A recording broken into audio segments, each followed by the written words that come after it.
ಇನ್ನು ರಾಜ್ಯದಲ್ಲಿ ನವೆಂಬರ್ ಕ್ರಾಂತಿ ಜೊತೆಗೇನೆ ಪವರ್ ಶೇರಿಂಗ್ ಫೈಟ್ ನಡೀತಾ ಇದೆ. ಅದರ ಭಾಗವಾಗಿ ಇದೀಗ ಟಗರು ಮತ್ತು ಬಂಡೆಯ ನಡುವೆ ಪವರ್ ಶೇರಿಂಗ್ ನ ಫೈಟ್ ಜೋರಾಗಿರುವಂತೆ ಕಂಡು ಬರ್ತಾ ಇದೆ. ಮುಖ್ಯಮಂತ್ರಿಗಳು ಹಾಗೆ ಉಪಮುಖ್ಯಮಂತ್ರಿಗಳ ನಡುವೆ ಪವರ್ ಶೇರಿಂಗ್ ಫೈಟ್ ಜೋರಾಗ್ತಾ ಇದ್ದು ರಾಜ್ಯ ಕಾಂಗ್ರೆಸ್ಸಿನಲ್ಲಿ ನವೆಂಬರ್ ಕ್ರಾಂತಿ ಫಿಕ್ಸ್ ಅನ್ನುವಂತಹ ವಾತಾವರಣ ಖಚಿತ ಆಗ್ತಾ ಇದೆ. ಪವರ್ ಟಿವಿಯಲ್ಲಿ ನವೆಂಬರ್ ಕ್ರಾಂತಿ ಕುರಿತ ಒಂದಷ್ಟು ಎಕ್ಸ್ಕ್ಲೂಸಿವ್ ಮಾಹಿತಿಯನ್ನ ನಿಮ್ಮ ಮುಂದೆ ಇಡಲಾಗುತ್ತೆ. ರಾಜ್ಯದಲ್ಲಿ ಪವರ್ ಶೇರಿಂಗ್ ಫೈಟು ನವೆಂಬರ್ ಕ್ರಾಂತಿ ಅನ್ನುವಂತಹ ವಿಚಾರ ಬಹಳ ದೊಡ್ಡ ಮಟ್ಟದಲ್ಲಿ ಸುದ್ದಿಯನ್ನ ಮಾಡ್ತಾ ಇದೆ. ಇನ್ಫ್ಯಾಕ್ಟ್ ಇದನ್ನ ಹುಟ್ಟಾಕಿದ್ದು ಮುಖ್ಯಮಂತ್ರಿಗಳ ಬಣದಿಂದಾನೆ. ಇದೀಗ ಈ ಪವರ್ ಶೇರಿಂಗ್ ಫೈಟ್ ಮತ್ತೊಂದು ಹಂತಕ್ಕೆ ತಲುಪಿದೆ. ಯಾವ ಹಂತಕ್ಕೆ? ನವೆಂಬರ್ ಕ್ರಾಂತಿ ಅನ್ನುವಂಥದ್ದು ಫಿಕ್ಸ್ ಆಗೇ ಬಿಟ್ಟಿದೆ ಆಲ್ರೆಡಿ.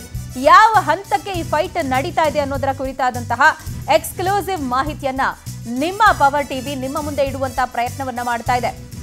ಮುಖ್ಯಮಂತ್ರಿಗಳಾಗಬೇಕು ನಾನು ಅಂತ ಹೇಳಿಬಿಟ್ಟು ಡಿ.ಕೆ. ಶಿವಕುಮಾರ್ ಒಂದಷ್ಟು ತೆರೆಮರೆಯ ಕಸರತ್ತುಗಳು, ಬಹಿರಂಗವಾಗಿ ಸಂದೇಶ ರವಾನೆ ಮಾಡುವಂತ ಪ್ರಯತ್ನ ಎಲ್ಲವನ್ನೂ ಮಾಡ್ತಾ ಇದ್ದಾರೆ. ಇದಕ್ಕೆ ಟಕ್ಕರ್ ಕೊಡುವಂತ ನಡೆ ಸಿಎಂ ಮತ್ತು ಬಣ ಕೂಡ ಅನುಸರಿಸ್ತಾ ಇದೆ. ಇದಕ್ಕೆ ಸಂಬಂಧಪಟ್ಟ ಒಂದು ಎಕ್ಸ್ಕ್ಲೂಸಿವ್ ಮಾಹಿತಿ ನಿಮ್ಮ ಪವರ್ ಟಿವಿಯಲ್ಲಿ. ಹೈಕಮಾಂಡ್ ನಡೆ ವಿರುದ್ಧ ಡಿಸಿಎಂ ಡಿ.ಕೆ. ಶಿವಕುಮಾರ್ ಫುಲ್ ಕೊತ್ತ ಕುದೀತಾ ಇದ್ದಾರೆ. ಹೈಕಮಾಂಡ್ಗೆ ಡೆಡ್ಲೈನ್ ಅನ್ನ ಕೂಡ ಡಿಸಿಎಂ ಡಿ.ಕೆ. ಶಿವಕುಮಾರ್ ರವಾನೆಯನ್ನ ಮಾಡಿದ್ದು ಸರ್ಕಾರಕ್ಕೆ 2.5 ವರ್ಷ ತುಂಬುತ್ತಾ ಇದೆ. ಹಿಂಗಾಗಿ ಸಿಎಂ ಗದ್ದುಗೆಗೋಸ್ಕರ ನವೆಂಬರ್ 21ನೇ ತಾರೀಕು ಡೆಡ್ಲೈನ್ ಅನ್ನ ಕೊಟ್ಟಿದ್ದಾರೆ. ಉಪಮುಖ್ಯಮಂತ್ರಿ ಡಿ.ಕೆ.ಶಿ ಜೊತೆಗೊಂದು ಶಪಥ ಕೂಡ ಮಾಡಿದ್ದಾರೆ. ಸರ್ಕಾರಕ್ಕೆ 2.5 ವರ್ಷ ನವೆಂಬರ್ 20ನೇ ತಾರೀಕು. ಸೊ 21ನೇ ತಾರೀಕಿನ ಡೆಡ್ಲೈನ್ ಅನ್ನ ಉಪಮುಖ್ಯಮಂತ್ರಿಗಳು ರವಾನೆ ಮಾಡಿದ್ದಾರೆ ಅನ್ನುವ ಡೀಟೇಲ್ಸ್. ಸಿಎಂ ಆಪ್ತರ ಜೊತೆಯಲ್ಲೊಬ್ಬರಿಗೆ ನೇರವಾಗಿ ಈ ವಿಚಾರವನ್ನ ಡಿ.ಕೆ. ಶಿವಕುಮಾರ್ ಚರ್ಚೆ ಮಾಡಿದ್ದಾರೆ.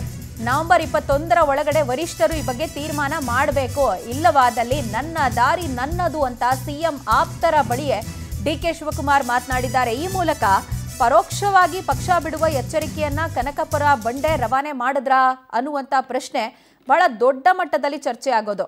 ನವೆಂಬರ್ 21ರ ಡೆಡ್ಲೈನ್ ಅನ್ನು ಕೊಟ್ಟಿದ್ದಾರೆ.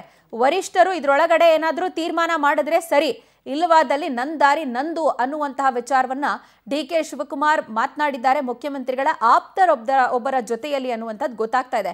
ಈ ಬಗ್ಗೆ ಡೀಟೇಲ್ಸ್ ಕೊಡ್ತಾರೆ ನಮ್ಮ ಪ್ರತಿನಿಧಿ ಆನಂದ್. ನಮ್ಮೊಂದಿಗೆ ನೇರ ಸಂಪರ್ಕಕ್ಕೆ ಸಿಗ್ತಾ ಇದ್ದಾರೆ, ದೂರವಾಣಿ ಸಂಪರ್ಕಕ್ಕೆ ಸಿಗ್ತಿದ್ದಾರೆ.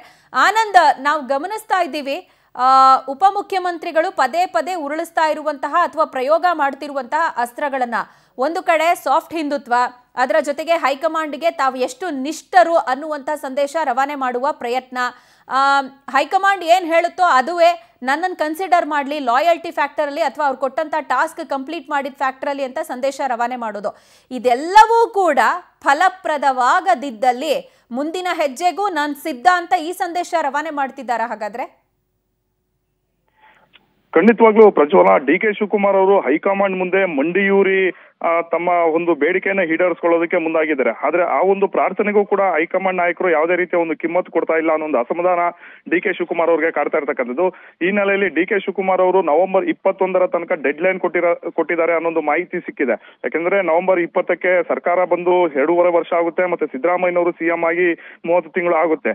ಈ ಸಂದರ್ಭದಲ್ಲಿ ಪವರ್ ಶೇರಿಂಗ್ ಒಂದು ಒಪ್ಪಂದದಂತೆ ತಮಗೆ ಒಂದು ಸಿಎಂ ಸ್ಥಾನವನ್ನ ಬಿಟ್ಟುಕೊಡಬೇಕು ಅನ್ನೋ ಒಂದು ಲೆಕ್ಕಾಚಾರದಲ್ಲಿ ಡಿ.ಕೆ. ಶಿವಕುಮಾರ್ ಅವರು ಡಿಮ್ಯಾಂಡ್ ಇಟ್ಟಿರ್ತಕ್ಕಂಥದ್ದು. ಈ ಬಾರಿ ನೇರವಾಗಿ ಸಿಎಂ ಆಪ್ತರೊಬ್ಬರ ಬಳಿ ಡಿ.ಕೆ. ಶಿವಕುಮಾರ್ ಅವರು ಖಡಕ್ ಆಗಿ ಮಾತಾಡಿರ್ತಕ್ಕಂಥದ್ದು. ನವೆಂಬರ್ 21ರ ಒಳಗಡೆ ಹೈಕಮಾಂಡ್ ನಾಯಕರು ಇತ್ಯರ್ಥ ಮಾಡಬೇಕು, ಇಲ್ಲದಿದ್ದರೆ ನನ್ನ ದಾರಿ ನನ್ನದು ಅನ್ನೋ ಒಂದು ಎಚ್ಚರಿಕೆಯನ್ನ ಡಿ.ಕೆ. ಶಿವಕುಮಾರ್ ಅವರು ರವಾನೆ ಮಾಡಿರ್ತಕ್ಕಂಥದ್ದು. ಆ ಮೂಲಕ ಪಕ್ಷ ಬಿಡ್ತಕ್ಕಂಥ ಒಂದು ಎಚ್ಚರಿಕೆಯನ್ನು ಹೈಕಮಾಂಡ್ ನಾಯಕರಿಗೆ ಡಿ.ಕೆ. ಶಿವಕುಮಾರ್ ಅವರು ರವಾನೆ ಮಾಡಿದ್ದಾರೆ. ಹೀಗಾಗಿ ಡಿ.ಕೆ. ಶಿವಕುಮಾರ್ ಅವರ ಮುಂದಿನ ನಡೆ ಏನಿರುತ್ತೆ ಅನ್ನೋದು ಸದ್ಯದ ಕುತೂಹಲ ಇದೆ. ಈ ಕಡೆ ಸಿಎಂ ಸಿದ್ದರಾಮಯ್ಯನವರು ಮತ್ತೆ ಅವರ ಆಪ್ತರು ಯಾವುದೇ ಕಾರಣಕ್ಕೂ ಕುರ್ಚಿಯನ್ನ ಬಿಟ್ಕೊಡ್ತಕ್ಕಂತ ಒಂದು ಲಕ್ಷಣಗಳು ಕಾಣ್ತಾ ಇಲ್ಲ. ಬದಲಾಗಿ ಈ 5 ವರ್ಷದ ಅವಧಿಗೂ ಕೂಡ ಮುಂದುವರಿತಕ್ಕಂತ ಒಂದು ಇಂಗಿತವನ್ನ ವ್ಯಕ್ತಪಡಿಸ್ತಾ ಇದ್ದಾರೆ. ಹಾಗಾಗಿ ಹೈಕಮಾಂಡ್ ಒಂದು ವೇಳೆ ಡಿ.ಕೆ. ಶಿವಕುಮಾರ್ ಅವರಿಗೆ ಪವರ್ ಶೇರಿಂಗ್ ವಿಚಾರದಂತೆ ಅಧಿಕಾರ ಹಸ್ತಾಂತರ ಮಾಡದೇ ಇರತಕ್ಕಂತ ಒಂದು ಪಕ್ಷದಲ್ಲಿ ಆಗ ಡಿ.ಕೆ. ಶಿವಕುಮಾರ್ ಅವರು ನಿಜಕ್ಕೂ ಪಕ್ಷವನ್ನ ತ್ಯಜಿಸ್ತಾರಾ ಅಥವಾ ಪಕ್ಷದ ಒಂದು ಕಾರ್ಯ ಹುದ್ದೆಗೆ ಆಗಿರ್ಬೋದು ಅಥವಾ ತಮ್ಮ ಒಂದು ಸಚಿವ ಸ್ಥಾನಗಳಿಗಾಗಿರ್ಬೋದು ಇದಕ್ಕೆ ರಾಜೀನಾಮೆಯನ್ನ ನೀಡಿ ಪಕ್ಷದ ವಿರುದ್ಧವೇ ಸೆಡ್ಡು ಹೊಡಿತಾರ ಅನ್ನೋ ಕುತೂಹಲನೂ ಕೂಡ ಇರ್ತಕ್ಕಂಥದ್ದು. ಯಾಕಂದ್ರೆ ಡಿ.ಕೆ. ಶಿವಕುಮಾರ್ ಅವರು ಈಗಾಗಲೇ ಕೆಪಿಸಿಸಿ ಅಧ್ಯಕ್ಷರಾಗಿದ್ಕೊಂಡು ಸರ್ಕಾರವನ್ನ ಅಧಿಕಾರಕ್ಕೆ ತರತಕ್ಕಂಥ ನಿಟ್ಟಿನಲ್ಲಿ ಬಹಳಷ್ಟೊಂದು ಶ್ರಮ ವಹಿಸಿದ್ದಾರೆ ಅನ್ನೊಂದು ವಾದವನ್ನ ಮಂಡನೆ ಮಾಡ್ತಾ ಇದ್ದಾರೆ.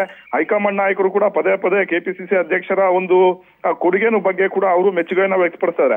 ಆದ್ರೆ ಅಧಿಕಾರ ಹಂಚಿಕೆ ವಿಚಾರದಲ್ಲಿ ಈ ರೀತಿ ಧೋರಣೆಯನ್ನ ಅನುಸರಿಸ್ತಾ ಇರ್ತಕ್ಕಂಥದ್ದು ಡಿ.ಕೆ. ಶಿವಕುಮಾರ್ ಮಾತ್ರವಲ್ಲ, ಒಕ್ಕಲಿಗ ಸಮುದಾಯದಲ್ಲೂ ಕೂಡ ಒಂದಷ್ಟು ಅಸಮಾಧಾನ ಇದೆ. ಹೀಗಾಗಿ ಡಿ ಕೆ ಶಿವಕುಮಾರ್ ಅವರು ತಮ್ಮ ಒಂದು ನಾಯಕರು, ತಮ್ಮ ಬೆಂಬಲಿಗರು, ತಮ್ಮ ಸಮುದಾಯದ ಮುಖಂಡರುಗಳ ಒಂದು ಅಭಿಪ್ರಾಯವನ್ನ ಪಡೆದೇ ಈ ರೀತಿಯ ಒಂದು ಡೆಡ್ ಲೈನ್ ಕೊಟ್ಟಿದ್ದಾರೆ ಅನ್ನೋ ಒಂದು ಮಾಹಿತಿ ಸಿಕ್ಕಿರ್ತಕ್ಕಂಥದ್ದು ಪ್ರಜ್ವಲ. ರೈಟ್ ಆನಂದ್, ಥ್ಯಾಂಕ್ ಯು ತಮ್ಮೆಲ್ಲ ಡೀಟೇಲ್ಸ್ಗೆ.